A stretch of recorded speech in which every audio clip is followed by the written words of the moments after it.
Hard to believe it. It's the end of July. A full moon's coming up. You've joined the Bulletinman. It's July 31st is what we're dating this one. Actually, it is 10:30 on July 30th. I just got a call from my son. I was making the last video, which you won't see. And he just said that he works up at Union Station and just saw someone get shot in the head. I actually didn't see it, but heard it, and was working outside. And people sitting on a park bench, guy pulls out a gun, blows this guy away, and gets up and walks away. Pray, my friends, pray. Oh my God, what's wrong with these people today? It's the war on drugs, man. That's what it's all about. The only way to solve this war on drugs is, first of all, free the weed, make marijuana legal. And then either concentrate and get serious about eliminating the real drug problems, the cocaine, the methamphetamines, the heroines, or just make them all legal and control it that way. You've got to take the profit out of it. I bet you everything I got, which ain't much, that was drug related. It was that someone owed money for drugs, and boom, you get shot in the head. And the war on drugs is really become a war on the American people. And it's been slowly ongoing for 70, 80 years, and the American people have been brainwashed into thinking that we can fight wars on drugs and wars on terror, when it's proven beyond any doubt that the biggest drug merchants in the world are the Central Intelligence Agency. They're there in Afghanistan over the heroin, the Colombian jets that fall out of the sky on a daily basis. You got Mena, Arkansas, and the biggest terrorists are the United States government too. Can't you people see this? Do you really think what happened on 9/11 was some guy in a cave directed all that? And keep in mind, if we paid Osama bin Laden, we made him. He did business with the Bushes. 3 buildings came down on that day. World Trade Center number 7 fell at 5 o'clock in the afternoon, and they said it fell 20 minutes before it fell. And that's where all the Securities Exchange Commission, the FBI, all the alphabet agencies had their offices there. And all the evidence about Enron and WorldCom and all the other scandals that have went around the world, basically screwing the whole world American style. Love American style. How we went around the world showing our love by taking everybody's retirement and pension. Lord have mercy. What has this country become? All nations that forget God shall be turned into hell. And that's what this nation is slowly becoming. It is becoming hell. And we as Christians have let this happen. And I repent, man. I'm sorry, Jesus, for not doing more. Stand up against this evil. I don't really know what else to say, man. This is going to be like the Bulletinman Manifesto, but after about this shocking call. I'll just go ahead and carry on like I was going to. I've been doing this 16 years now. August 24th will be the 16th birthday of the Bulletin. I started the Bulletin back in Festus as a way to vent my frustration and anger at the legal system. My father passed away on September 11th of 1995. My brother and cousin were trying to swindle me out of the family business. And they did to a certain extent, but the family business is no longer there. The land is still there, which I think I found a way to reclaim. But nonetheless, that's why I started the Bulletin. And after I got over the thing with my brother, then it kind of got morphed into what's really wrong with our government. I ran for sheriff in St. Francis County in 2000. Had 4,800 votes in the primary. Had 4,835 in the general. My opponent at the time, Dan Bullock, had 4,100 votes in the primary. He was a Democrat. He had 1/3 of his own party vote against him. And then his 4,100 turned into 13,454 to my 4,835. And Dan gained 8,000 votes. I only gained 35 votes. And keep in mind, Then I mailed papers to every registered voter in St. Francis County in 2000, in August, September, October, and November. 4 months. Had a mile of frontage along Highway 67 right across from St. Francis State Park. Spent a considerable sum of money on the campaign. Poll watchers at 10 of the 17 polling places, and we had him beat 3-1. What they do is simply flip the vote totals. It's not hard to do. And even the county clerk might not even know what's going on. Odds are they do, or they should, especially after they watched the Bulletinman or have been exposed to some of the court filings that I've filed over the years. So voting these people out is really not an option. Replacing them and removing them is not going to be easy. But it's the right thing to do. Our rights come from our Creator, which is God. I believe that He sent His Son Jesus to die for us so that we might be right in His eyes.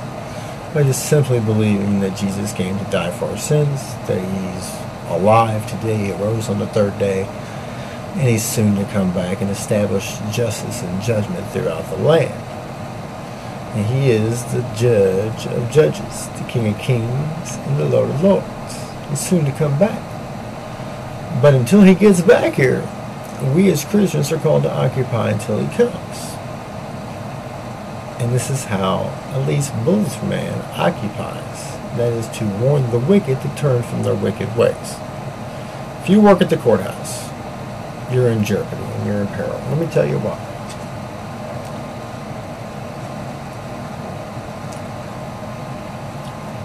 When people lose it all, that's when they lose it. And where they're going to lose it at? They're going to lose it at the courthouse.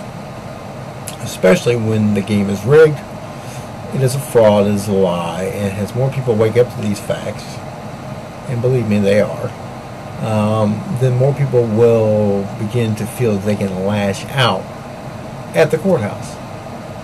I, as a born-again Christian, do not advocate violence. If I did, I would have already probably been in and out of jail. But I believe in the power of prayer, and I believe that you should pray for the folks. I'm concerned about Crawford County. Jefferson County is terrible. Pray for all the judiciary in Jefferson County, especially Nathan Stewart, Forrest Wegge, the prosecutor over there. Pray for Ed Martin. I met Ed Saturday in DeSoto, and God bless number 9 for the DeSoto police. He stopped me and tried to give me a ticket. But Ed stopped in front of me and he stood there with me. They had the road closed there in DeSoto on the way to the park, and you have a U.S. Congresswoman sitting out at the park. And I got through there once, got through, and then on the way back I got pulled over by number 9. Of course, he had to give me some big hassle, but he did let me go, and just with a warning. But Ed was there, and I got to talk to Ed, and I got an interview upstairs. I'll get loaded on the YouTubes here pretty soon. But we're at war in this country, and the courthouse is the battleground. The judge is your enemy, your prosecuting attorney or party opponent counsel is your enemy as well, and 95% of the time your lawyer is the enemy spy, so keep that in mind. Now I'm at war. I'm formally declaring war. This is an economic war for now. Okay, let's make it very clear. I'm not advocating violence, and I suggest you don't either. We are not at war with our constitutional government. I'm all for the Constitution. Say hip hip hooray. In fact, I got a Constitution Party bumper sticker to prove it. Okay? That's how serious I am about the Constitution, and probably within reach of me somewhere is a United States Constitution. So we're not at war with the constitutional government. And to the republic for which it stands, one nation under God, to the republic, okay? We're not at war with the republic, but the republic's been overthrown. We're at war with those who would work evil against us. Woe to them that call evil good and good evil. Now all you pastors out there in Christian circles who preach Romans 13 that we should submit to the government regardless of what they do. You need to read on because it talks about an evil government. And if you go to my website, bulletinman.com or kjeff.com, soon to be jeffcoleader.com too. I'm trying to work out a deal with the Jeffco Leader. If you go to my website and you look under Obey God or Man, it kind of explains that the Constitution is the supreme law of the land and that we're to obey the Constitution. I agree with that wholeheartedly. Hope you do too. And all you elected officials, police officers, etc., who take an oath to defend the Constitution from all enemies, foreign and domestic, are under oath. And if you perjure your oath, that is a felony. If you continue to perjure your oath, that is acts of sedition, as well as treason, punishable by firing squad, hanging, death, whatever, after a trial of a jury of your peers. We are at war with those who have infiltrated our government with the goal of undermining the individual freedoms and the liberties espoused within the Constitution. I'm at war with the drug court. My nephew Tyler, the creator, man, had to go to jail over a couple weekends ago because he's involved in this drug court stuff, which is totally unconstitutional. Now read your contract sometime. One of these days, I got a whole video for you to go over on that one. We are at war with those who would openly defy the property rights of Americans to push for wealth redistribution. Today's wealth redistribution is this. The policeman shows up at your house and takes everything you have and leaves you a receipt for it and then freezes your bank accounts all on some bogus charges of something you're selling is illegal when it's totally legal, and anyone with a third-degree education can figure this out. And they freeze your bank accounts before you're even out of jail. Bought out.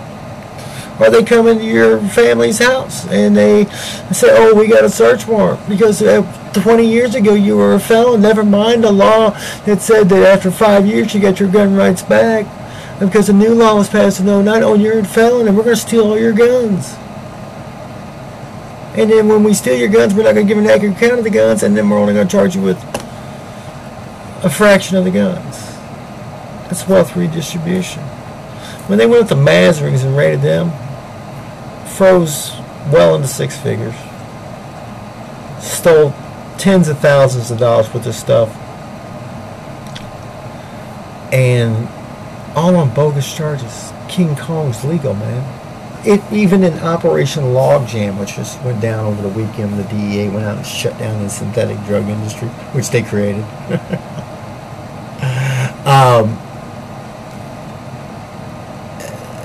They didn't go after anything that wasn't cannabinoid. It was the King Kong was 100% cannabinoid free. King Kong survived the DEA raids, man. But it ain't good enough for Crawford County. And you guys are pissed off at Larry because Larry's got the balls to stand up and say that you're all a bunch of thieves down there in Bourbon. You know, criminal charges have been submitted to the prosecuting attorney in Crawford County concerning that. The case is already lined up, but you know what? You haven't seen old KMC. Oh, say can you see? Oh, say can you see, Cam, that Leonard stole the land? No, of course you can't see because you're a bunch of not-sees. Oh, I don't see. Not not-sees. You're not-sees. Oh, I don't see that. I don't see that. Oh, I do see that, and you're going to jail over it. So that's who we're at war with. Where are we at? Okay. And this is on top of my website, by the way. I'm just actually reading it to you. With those who would infringe upon the rights of individual Americans for some collective good. Oh, the war on drugs. I'm here to keep you safe. The Soto cop who pulled me over there today. So, I'm just out here to keep you safe. Well, you know, I can keep myself safe. My mother and father taught me how to keep myself safe. And I really don't need your help and certainly don't need to be paying you to do that for me. What I need you to do is go get the car out of the road when it wrecks or go help somebody who needs your help. Leave me alone. With those who enforce laws where no injury or damaged party is involved, or are made criminal for no other reason other than the government says so. No victim, no crime. I'm going 60 and a 40 and I don't hurt anybody. Whoever gave me the ticket is the criminal. It's not really hard to figure out. It's common sense. The common law, common sense, let's get back to common sense. I'm your common sense candidate for coroner. Kermit was going to be your common sense candidate for sheriff, but Kermit dropped out of the race and has thrown his support behind Richard Martin. I suggest you vote for Richard, too. He is the right Martin for the job. Actually, Sherry Martin should run for sheriff.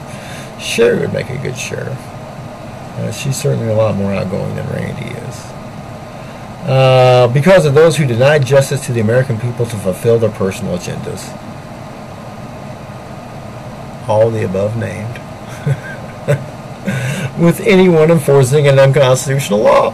What is constitutional? Well, let's just